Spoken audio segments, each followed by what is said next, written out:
57 మంది మైనార్టీ మహిళలకు కుటుంబ మిషన్లు పంపిణీ చేసిన మంత్రి పొన్నం ప్రభాకర్ పాల్గొన్న జిల్లా కలెక్టర్ కె హైమావతి ఇతర ముఖ్య నేతలు అధికారులు. ఈ సందర్భంగా మంత్రి పొన్నం ప్రభాకర్ మాట్లాడుతూ మైనార్టీల అభివృద్ధి ప్రజాపాలన ప్రభుత్వం కృషి చేస్తుందని, మైనార్టీ మహిళలకు అభివృద్ధికి కుటుంబ మిషన్ తో పాటు ఉపాధి అవకాశాలు మెరుగుపరచడానికి ప్రభుత్వం 50,000 రూపాయల లోన్ అందిస్తుందని, కుటుంబ మిషన్లు మైనార్టీ మహిళలకు ఇస్తున్నారని, ఎస్సీ ఎస్టీ బీసీ మహిళలకు ప్లాన్ ఆఫ్ యాక్షన్ తయారవుతుందని, కుటుంబ మిషన్లకు అవసరమైన వారి అప్లికేషన్లు అధికారులు తీసుకోవాలని, సెట్ఫిన్ శిక్షణా కేంద్రంలో శిక్షణ తీసుకోవాలన్నారు.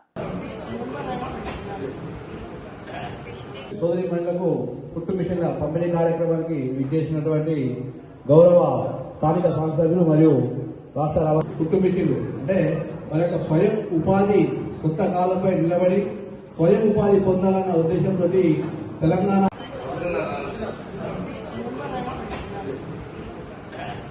సోదరి మహిళలకు కుటుంబ మిషన్ల పంపిణీ కార్యక్రమానికి విచ్చేసినటువంటి గౌరవ స్థానిక సంస్థలు మరియు రాష్ట్ర కుటుంబ మిషన్లు అంటే మన యొక్క స్వయం ఉపాధి సొంత కాలంపై నిలబడి స్వయం ఉపాధి పొందాలన్న ఉద్దేశంతో తెలంగాణ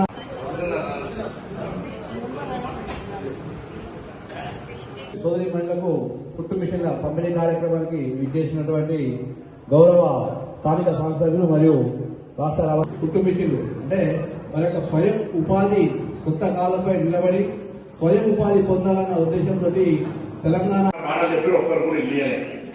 కానీ ప్రజాపాలన ప్రభుత్వం మీ ఆశీర్వచనంతో నేను ఎమ్మెల్యే అయిన తర్వాత, మా కాంగ్రెస్ ప్రభుత్వం ఏర్పడ్డ తర్వాత ఇవాళ రాష్ట్ర వ్యాప్తంగా నియోజకవర్గానికి 3,500 ఇల్లు ఇస్తున్నాం.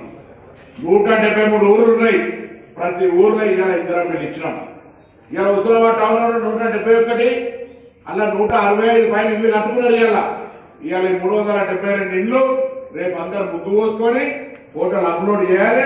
మీకు వెంటనే ఉచిత ట్రాక్టర్లో ఫ్రీ, అంటే ఉచిత ట్రాక్టర్ కిరాయి కట్టుకోవాలి, కానీ ఉచిత ఫ్రీగా ఇచ్చే విధంగా ప్రతి ఇంటికి 8 ట్రాక్టర్లు ఉచికిస్తారు. ఇలా ఇందిరమ్మ ఇల్లు అంటే మనం వెనకటికి సామెత ఉంది, ఇల్లు కట్టి చూడు పెళ్లి చేసి చూడాలి. ఇవాళ మీరందరూ కూడా హుస్నాబాద్ యొక్క సొంత ఇంటి వారైతే ఉన్నందుకు నాకు చాలా సంతోషంగా ఉంది. మీ అందరూ హృదయపూర్వకంగా అభినందనలు తెలియజేస్తా ఉన్నా. సరే మరి వాళ్ళకి ఇచ్చినావు, నాకు కూడా ఇల్లు కావాలి కదా, నాకు అర్హత ఉన్నది అనేటువంటి వాళ్ళు ఉన్నారు ఇక హుస్నాబాద్ లో. మొత్తం మందికి అందరికి వచ్చినాయి, ఎవరికి ఇచ్చేది లేదని నేను అంటలే. కానీ ఒకటేసారి ఇవ్వలేం కదా. నియోజకవర్గానికి 3,500 ఇచ్చినాం, అన్ని ఊర్లు ఇవ్వాలి. ఇక్కడ కూడా వీలైనంత వరకు ఇచ్చినాం.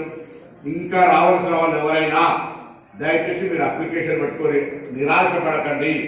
అందరికీ ఇల్లు ఇచ్చే బాధ్యత ఈ ప్రభుత్వది, మీ ఎమ్మెల్యేది. నేను ఇవ్వాలి ఇక్కడ ఎవరైనా మీటింగ్ రాకుండా మీ ఇంటి పక్కన చుట్టుపక్కల అర్హత ఉండి ఇల్లు రాలేదని బాధపడే వాళ్ళకి ధైర్యం ఇవ్వండి. మా బాధ్యతగా వాళ్ళందరికీ ఇందిరమ్మ ఇల్లు ఇస్తాం. ఎందుకు ధైర్యంగా చెప్తున్నాం? మీరు 10 నెలల కాళ్ళ చెప్పులు అడిగేటట్టుగా రేషన్ కార్డులకు తిరిగిరు. కోడలు వచ్చింది, పేరు ఎంట్రీ కాలే. పిల్లలు పుట్టిరు, పేర్లు ఎంట్రీ కాలే. కొత్త రేషన్ కార్డు రాలే. పిల్లలు వేరే పడ్డారు, రేషన్ కార్డు లేదు. కానీ ఇవాళ మీ అందరికీ కొత్త రేషన్ కార్డులు వచ్చినాయా రాలేదా? సన్న బియ్యం ఇస్తున్నామా లేదా? గతంలో బియ్యం తినే పరిస్థితి లేదు, ఇవాళ సన్న బియ్యం ఇస్తా ఉన్నాం. వాస్తవంగా సంక్రాంతి కంటే ముందే మీకు చీరలు ఇవ్వాలి ఇందిరమ్మ, కానీ లక్షల చీరలు తయారైన ఆలస్యమైంది. ఇవాళ ఇప్పుడు కొంతమందికి ఇక్కడ చీరలు ఇస్తాం. 2 రోజుల్లో అక్క మహిళా సంఘం తరఫున ప్రతి ఇంటికి వచ్చి మీకు 18 ఏళ్ళు పైబడితే చాలు. మహిళా సంఘాలు ఇల్లు కూడా దుష్ప్రచారం చేస్తారు. అరే మహిళా సంఘాలకి ఇస్తారట, అట్లా కాదు. హుస్నాబాద్ లో ఉన్నటువంటి ప్రతి ఆడబిడ్డకు 18 ఏళ్ళు పైబడితే ఆ అవ్వకు ఇందిరమ్మ చీర వస్తుంది. దయచేసి అర్థం చేసుకోండి. ఎక్కడ కూడా వేరే తప్పు చేస్తే వినకండి. ఇందిరమ్మ చీరే, ఇందిరమ్మ ఇల్లు, రేషన్ కార్డు, ఇలా 1,03,00,000 రూపాయల వడ్డీ లేని రుణాలు హుస్నాబాద్ లో ఉన్న మహిళలకు 3,520 మందికి ఇస్తా ఉన్నాం. ఇలా అదేవిధంగా వడ్డీ లేని రుణాలతో పాటు ఇక్కడ మహిళలు స్వయంగా వాళ్ళ కాళ్ళ మీద వాళ్ళు నిలబడాలి, ఉపాధి పెంచుకోవాలని ఎదురుగానే మున్సిపల్ కాంప్లెక్స్ లో సెటిల్మెంట్ ట్రైనింగ్ సెంటర్ పెట్టించిన. దయచేసి మగ్గం నేర్తారా, బ్యూటిఫికేషన్ నేర్తారా, ఇంకా ఏం పని నేర్చుకుంటారో ఆ పని ట్రైనింగ్ తీసుకోండి. 3 నెలల తప్పకుండా మీరు మీ ఇంట్లోనే ఆ పరిశ్రమ లాగా పెట్టుకొని ఉపాధి దొరికే విధంగా నేను మీకు సహకారం చేస్తా. ట్రైనింగ్ తీసుకోండి. ఇంట్లోనే వడ్డీ కూర్చొని కంటే ఎవరికైనా శక్తి ఉండి చేయగలిగితే ఆ సెక్యూరిటీలో ట్రైనింగ్ తీసుకొని మీరు ఆర్థికంగా ఎక్కడానికి ఉపయోగపడదు. అన్ని బాగానే ఉన్నాయి, ఆరోగ్యం బాగాలేదు, నడుము వస్తుంది, కడుపు వస్తుంది, తలకాయ వస్తుంది అంటారు. కానీ నేను చెప్తే మాత్రం నడుస్తారు. ఆ ప్లాస్టిక్ ప్లేట్ తినద్దని చెప్తున్నారు. ప్లాస్టిక్ ప్లేట్ బంద్ చేయాలి నుంచి.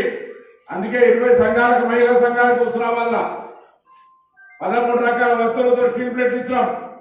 మీకు అర్థం చాలా సందర్భాలు చెప్తుంటే అవి ఒక్కసారి ఏమైతుంది అనుకొని ఆ ప్లాస్టిక్ ప్లేట్ ఒక్కసారి వేడి అన్నం వేసుకుంటారు. తెలిసిన డాక్టర్ అడగండి. చక్కగా ఆ ప్లాస్టిక్ అంతా అన్నంలో పోయి ఆ అన్నం క్యాన్సర్ గా కడుపులో పోయి రోగాలు వస్తూ ఉన్నాయి. దయచేసి బంద్ చేయండి ప్లాస్టిక్ ప్లేట్లు. మీ ఇళ్ళలో స్టీల్ ప్లేట్లు తింటారు. దావతలకు పోయినప్పుడు స్టీల్ ప్లేట్ పెడితే తింటాం, లేకపోతే తినమని ఇండికేట్ చేయండి తప్పగా.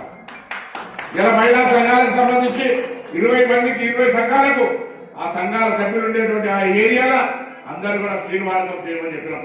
హుస్నాబాద్ మొత్తం 540 హోటల్ ఉంటే 540 హోటల్లో ప్లాస్టిక్ గ్లాసుల వద్దని చాయ్ గ్లాసులు ఇచ్చిన స్టీలు ఫ్రీగా. ఎందుకు ఇచ్చినా ఈ హుస్నాబాద్ అందరూ కూడా ఆరోగ్యంగా ఉండాలి.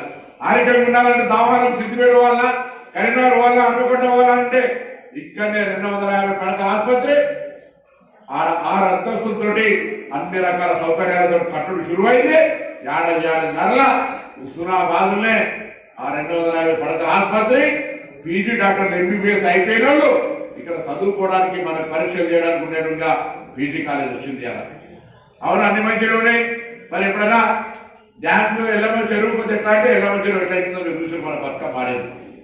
ఎల్లమ్మ గుడి కావచ్చు, ఎల్లమ్మ చెరువు కావచ్చు, పోగా ఈ రోడ్డు టైట్ ఉందంటే ఈ రోడ్డు అంతా కూడా సెంట్రల్ లైటింగ్ పెట్టి ఇక్కడ నుంచి ఎల్లమ్మ చెరువు దాకా పెద్దగా చేస్తా ఉన్నాం. హుస్నాబాద్ అంటే మీరు ఎక్కడికైనా పోయి మాది హుస్నాబాద్ అంటే ఓహో అని గౌరవం పెరిగేదానికి చేసే ప్రయత్నం చేస్తున్నాం. కానీ నాకు మీ ఆశీర్వచనం కావాలి, మీ ఆశీర్వచనం కావాలి. తప్పకుండా నాకు 100% మీరు ఒక్కసారి గట్టిగా తప్పట్టు కూడా అందరూ ఆశీర్వచనం చేయండి. మీకు ఇంకా కూడా హుస్నాబాద్ ఇప్పటికే ఇంజనీరింగ్ కాలేజ్ తీసుకొచ్చినాం. కరీంనగర్ రాను 4 రోడ్ల ఏర్పాటు చేసుకొస్తా ఉన్నాం. ఇవాళ ఎక్కడైనా